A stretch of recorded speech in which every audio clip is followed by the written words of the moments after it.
नमस्कार दोस्तों, स्वागत है आप सबका। सुज़लॉन एनर्जीज के बारे में बात करेंगे। हालांकि एक हफ्ते पहले ही मैंने सुज़लॉन एनर्जीज पे एक टेक्निकल और फंडामेंटल एनालिसिस करके उसकी सारी डिटेलिंग्स आपको प्रोवाइड की थी। अगर आपको सारे बेसिक डिटेल्स में जाना है तो आप उस वीडियो को देख सकते हैं, जो कि आपको डिस्क्रिप्शन के लिंक में मिल जाएगा। इस वीडियो में मैं सुज़लॉन एनर्जीज के सिर्फ जो फ्यूचर आउटलुक्स है, खास करके 2023 का जो कंपनी के मैनेजमेंट द्वारा आउटलुक रखा गया है, और हमारे कुछ ऐसे व्यूवर्स थे जिन्होंने कमेंट करके बहुत सारे ऐसे सवाल पूछे थे, जिसमें से मैं उन सवालों का जवाब देने की कोशिश करूंगा। खास करके सोलर के रिगार्डिंग सुज़लॉन एनर्जी क्या काम कर रहा है, और हाइड्रोजन, खास करके ग्रीन हाइड्रोजन पे सोलर एनर्जी का आगे आने वाले 5 सालों में क्या आउटलुक है, इस पे मैं इस वीडियो को रखता हूं, जहां पे मैं ये बताना चाहूंगा कि सुज़लॉन एनर्जीज के जो मैनेजमेंट है और टॉप मैनेजमेंट में से जो उनके वाइस चेयरमैन है, जिनका नाम गिरीश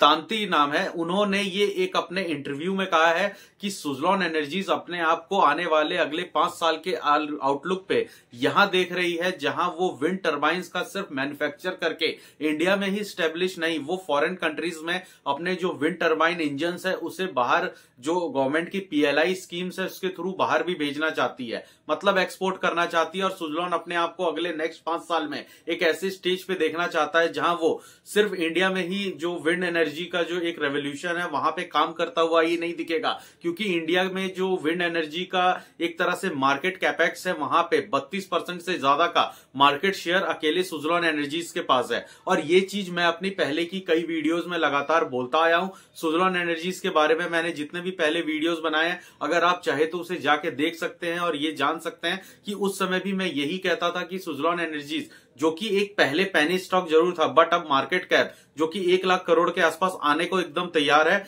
वो अभी एक पेनी स्टॉक नहीं रह गया है। इसका जो शेयर प्राइस 55 रुपए के आसपास ट्रेड कर रहा है, ये अब 55 रुपए का जो पेनी स्टॉक वाला जो शेयर प्राइस है वो नहीं है। यहां आपको बात समझनी पड़ेगी कि सुज़लॉन एनर्जीज का एक समय था, एक दौर था जो काफी ज्यादा खराब चल रहा था, लेकिन अब पिछले 2 से 3 साल का अगर आप इसके बैलेंस शीट को, इसके प्रॉफिट्स और इसके रेवेन्यू को एनालाइज करेंगे, ध्यान से देखेंगे, तो आप देख सकते हैं कि पहले चाहे जो भी दिक्कतें रही हो, लेकिन अब कंपनी दोबारा रिवाइव कर रही है, दोबारा अच्छी स्थिति में आ रही है, इसके रेवेन्यू और सेल्स बढ़ रहे हैं। और एक कंपनी जो कि बेहतरीन तरीके से आगे बढ़ने के लिए एक स्ट्रक्चरल प्रोग्राम बनाती है, उसमें सबसे बड़ा अगर मेन रोल होता है तो वो रेवेन्यू और सेल्स का होता है, क्योंकि उसके बाद ही कंपनी अपने जो आउटकम्स होते हैं, जो अपने प्रॉफिट्स होती हैं, उसे ही ठीक से मैनेज कर पाएंगी, एक्सपेंसेस अप डाउन कर पाएंगे। तो यहाँ पे सुज़लॉन एनर्जीज ने अपना जो थर्ड क्वार्टर का रिजल्ट पेश किया था, वहां ईयर ऑन ईयर बेसिस पे 108% का जंप दिखाया था, जहां पे सुज़लॉन एनर्जीज ने काफी ज्यादा प्रॉफिट भी दिखाया। सारे टेक्निकल डिटेल्स आपको उस वीडियो में दिखेंगे।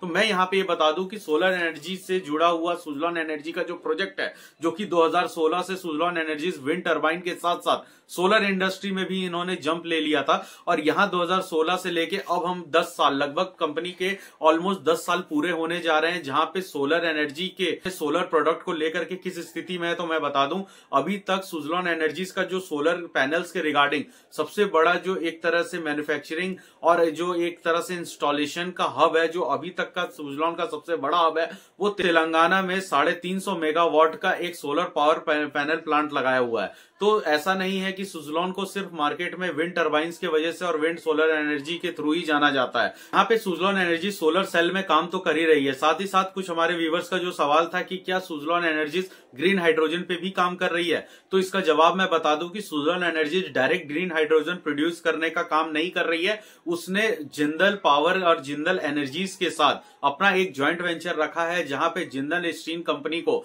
जितने भी विंड टर्बाइंस और विंड एनर्जीज की जरूरत होगी, उसका इंस्टॉलेशन सुज़लॉन एनर्जी प्रोवाइड कराएगा। और सुज़लॉन एनर्जी को आने वाले 5 से 10 साल में जब ग्रीन हाइड्रोजन का सेटअप करने का टाइम आएगा, क्योंकि जब सुज़लॉन ने 2016 में सोलर के प्रोजेक्ट्स पे काम रखा तब उसे कोई नहीं जानता था। आज के समय में सुज़लॉन का 5% से ऊपर का टोटल जो इंफ्रास्ट्रक्चर है उसमें सोलर एनर्जी का भी काम है। तो उसी तरीके से आज उसने जो जिंदल पावर के साथ अपना ज्वाइंट वेंचर किया है, तो हो सकता है आज से 5-7 साल तक ये काम अंडर प्रोसेस चलता रहे। लेकिन हाइड्रोजन और खास करके ग्रीन हाइड्रोजन में सुज़लॉन एनर्जी ने बढ़ते हुए जो कदम रखे हैं, जिंदल रिन्यूएबल जो एनर्जीज हैं, इसके साथ ज्वाइंट वेंचर जो है इसका सुज़लॉन का, ये हमें देखने मिलेगा। देखिए, सबसे बड़ा जो बूस्ट मिला है खास करके यूनियन बजट के बाद, तो गवर्नमेंट की रिन्यूएबल एनर्जीज को लेके काफी सारी पीएलआई स्कीम्स है। इस स्कीम्स के थ्रू अभी रिसेंटली आपने न्यूज देखा होगा कि केपीआई ग्रीन जैसी कंपनी 1400 करोड़ का इन्वेस्टमेंट करने वाली है। जेएसडब्ल्यू एनर्जी 16,000 करोड़ का एक नया प्लांट सेटअप करने वाला है, जो कि रिन्यूएबल सोलर सेल मैन्युफैक्चरिंग में होगा वेस्ट बंगाल के पास। उसी तरीके से सोलर एनर्जीज को और हाइड्रोजन को ध्यान में रखते हुए सुजलॉन एनर्जी और जो जिंदल रिन्यूएबल एनर्जीज है, इन दोनों का जो ज्वाइंट वेंचर हुआ है, ये भी आगे आने वाले 2030 के समय में एक बहुत बड़ा आपस में मिलके एक कैपेक्स को इंस्टॉल करना है और इन्वेस्टमेंट की जर्नी को बता सकते हैं। यहाँ पे गवर्नमेंट की तरफ से जो नेशनल मैन्युफैक्चरिंग मिशन है, इसके थ्रू इसी तरह की जो रिन्यूएबल कंपनियां हैं जो 100% अपना पोटेंशियल पर्टिकुलर सेगमेंट में रखती हैं, जैसे इसमें सुजलॉन का नाम आ जाता है विंड एनर्जीज की तरफ से, तो इन सबको आने वाले कुछ ही महीनों में इन पीएलआई स्कीम का फायदा होते हुए देखा जा सकता है, जिसके हिसाब से हम ये लगा सकते हैं कि आने वाले कुछ महीनों में सुजलॉन एक बहुत ही बड़ा इन्वेस्टमेंट का जो एक स्ट्रक्चर है, एक तरह का अनाउंसमेंट है, ये जरूर कर सकती है। तो ये सब कुछ चीजें हैं जिसके वजह से आपको बहुत सारी ऐसी बेनिफिट्स देखने को मिल सकता है। लेकिन इस वक्त जो सुजलॉन एनर्जीज के शेयर में 54 रुपीज और 55 रुपीज तक का एक लो दिख रहा है, अपने ऑल टाइम जो हाई है 86 रुपए के हिसाब से, ये थोड़ा सा कंसोलिडेशन फेज है और इस समय जो एफआईज की सेलिंग थी, इसके वजह से इस शेयर पर प्रेशर बनता हुआ दिख रहा है। हालांकि इस शेयर में जब भी 50 रुपए का रेंज बाउंड आएगा, जब भी 48 रुपीज के जो अभी तक का इसने पिछले मंथ में टच किया था लो, वो सब चीजें आएंगी तो ये शेयर अपने जो इन्वेस्टर्स हैं इनको काफी ज्यादा अट्रैक्टिव करता हुआ दिखेगा और लोगों की इन्वेस्टमेंट जो जर्नी है वो यहाँ से स्टार्ट होने लगेगी। बहुत लोग इसमें इन्वेस्टमेंट करना भी स्टार्ट कर देंगे। तो दोस्तों ये तो कुछ पॉइंट्स है जो कि सुजलॉन एनर्जीज की तरफ से एक नए अपडेट के तौर पर निकल रहे थे, जहां मैनेजमेंट ने भी अपना क्या वर्डिक्ट रखा है ये भी आपको पता चल गया। अगर आपको ये इन्फॉर्मेशन अच्छी लगी तो आप इस वीडियो को लाइक करें, चैनल को सब्सक्राइब करें। दोस्तों मिलते हैं अगले वीडियो में और भी इन्फॉर्मेशन के साथ। नमस्कार।